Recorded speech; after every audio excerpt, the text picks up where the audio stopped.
ورحمة الله تعالى وبركاته في حلقة جديدة. غادي تكونوا لاحظتوا ولا قريتوا ولا شفتوا الأخبار اللي كتربط تشافي هرنانديز اللاعب والمدرب ديال برشلونة السابق. بزاف ديال وكالات الأنباء العالمية وكذلك بزاف ديال الصحفيين اللي عندهم مصداقية وعندهم يعني كينقلوا أخبار صحيحة من المصدر، ربطوا تشافي هرنانديز بالتدريب ديال المنتخب الوطني المغربي.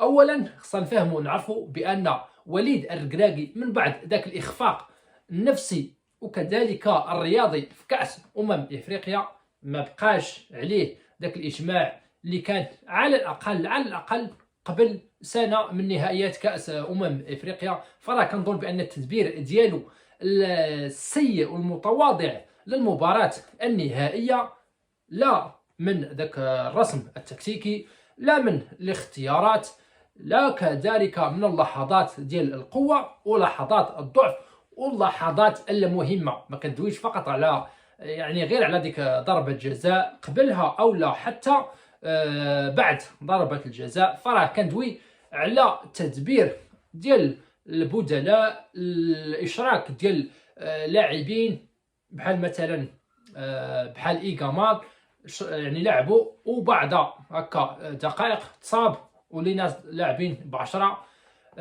كذلك داك يعني اللاعبين ما قدروش انهم يخرجوا نفسيا من ديك ضربة الجزاء، خلي عليها اللاعب العناوي اللي تصاب وما خرجوش، وزيد بزاف ديال التدابير اللي ما كانش نهائيا في محلها. داكشي علاش كنظن بان الشارع الوطني المغربي ما بقاش مجمع على وليد الركراكي، كيتعتبر انه او لا نقدر نعتبروه مرحله ومضت. كنظن بانه صعيب عليه يرجع الثقه ديال الجمهور وديال الشارع الكروي.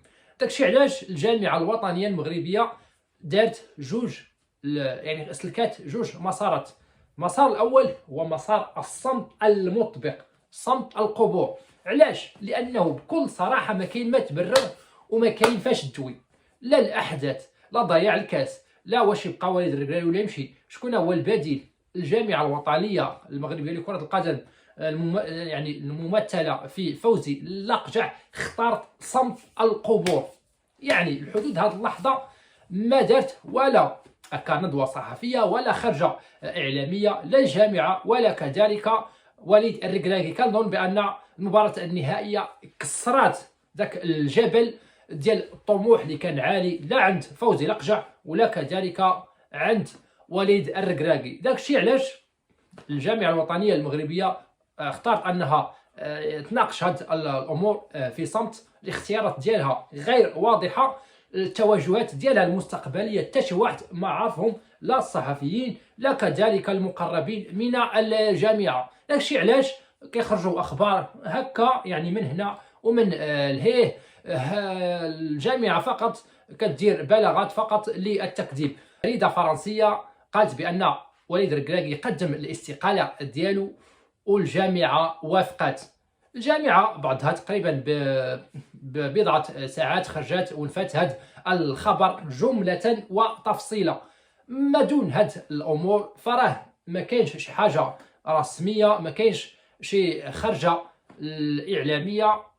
نرجعوا للموضوع. تشافي هرنانديز اولا واش هو ذاك البديل اللي غادي يقودنا نحو منصات التتويج؟ واش تشافي هرنانديز عنده لا الخبره الافريقيه ولا كذلك الخبث الافريقي؟ فراه اتضح للجميع بان الكؤوس الافريقيه وحتى المسابقات الافريقيه ما كيكفيش انك تكون احسن منتخب، ما كيكفيش انك تكون عندك علاقات هكا الافريقيه مع الرؤساء كذلك مع اولا كما كيسموه داك اللوبيات. فراه الامور كتلعب بخبث في الميدان.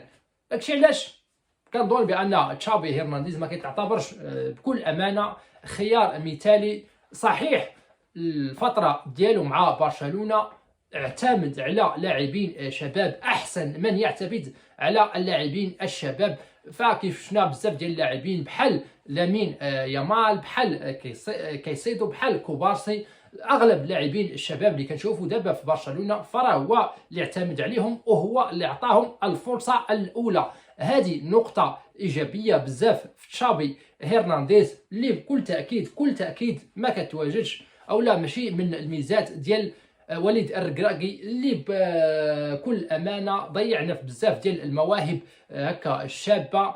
فما غاديش نداش نعطيه في الامثله لانهم بكل امانه بزاف ولا يعدون ولا يحصون.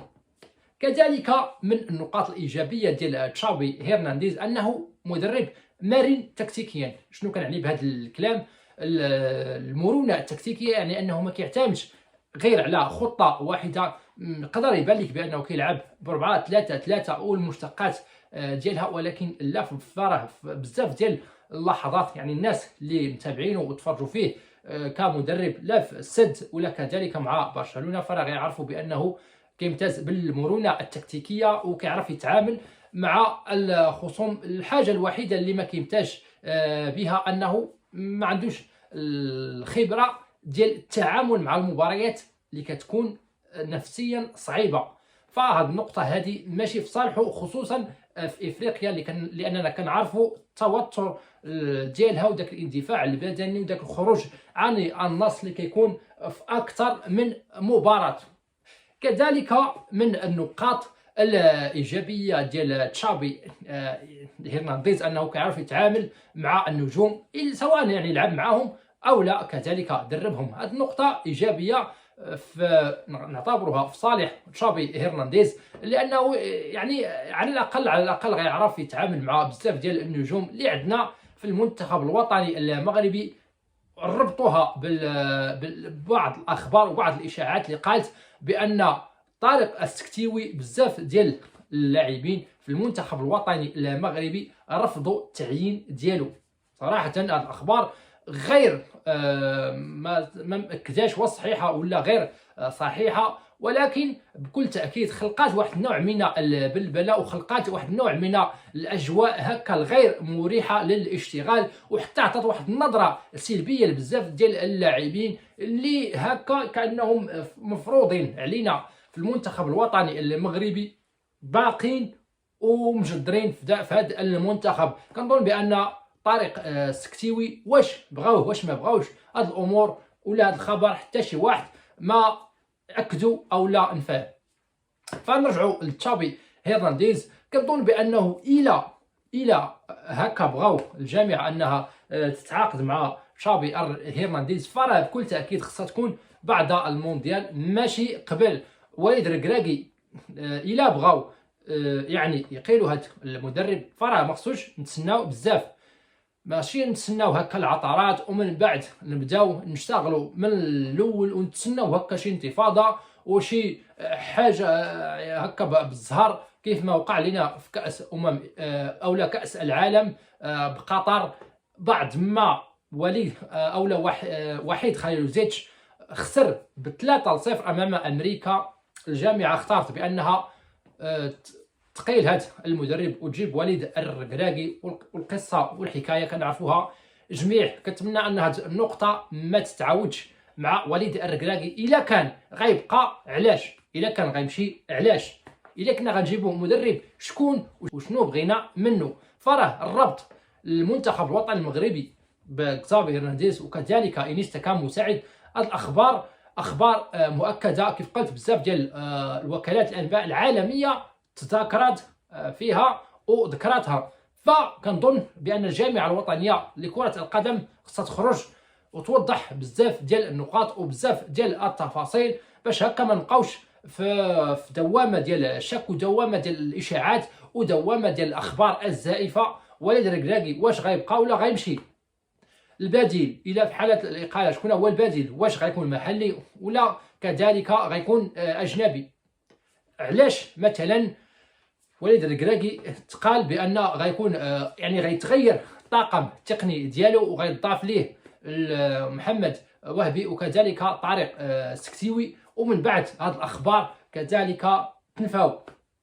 صراحه السؤال المحوري في هذه القصه كامله هو واش الجامعه الوطنيه المغربيه ما عندهاش شجاعه باش تخرج وتواجه الجمهور الوطني وتقول ليه شنو كاين وشنو ما كاينش، شنو هي الخطه القادمه. الصدمه ديال كاس افريقيا صدمه عارفين بانها صدمه قاسيه، لا على فوزي لقجع ولا على المدرب ولا كذلك على الشعب المغربي. داكشي علاش كنظن بان احسن حاجه غادي دار دابا هو ان الجامعه الوطنيه المغربيه لكره القدم انها تخرج وتوضح النقاط، لاننا ما يمكنش اننا غنمشيو لكاس العالم بهاد الاشاعات وبهاد الاخبار يعني كيتناقلوها صفحات عالميه ونبقاو حنا كما كيقولوا في دار غفلون. هذا الشيء اللي عندي في حلقه اليوم. كنتمنى انك تشاركني الراي ديالك وتقول لي شنو هو الراي ديالك في كاع هاد الاخبار اللي كتناقلوها الوكالات الاخبار العالميه. واش انت مع بقاء وليد الركراكي او لا الاقاله ديالو؟ واش انت مع استقدام تشافي هرنانديز او لا مدرب وطني؟ وكذلك ما تنساش انك تشترك بالقناه وتخلينا لايك. شكرا والى لقاء قريب إن شاء الله. كان معكم الكابيتانو، والسلام عليكم ورحمة الله تعالى وبركاته.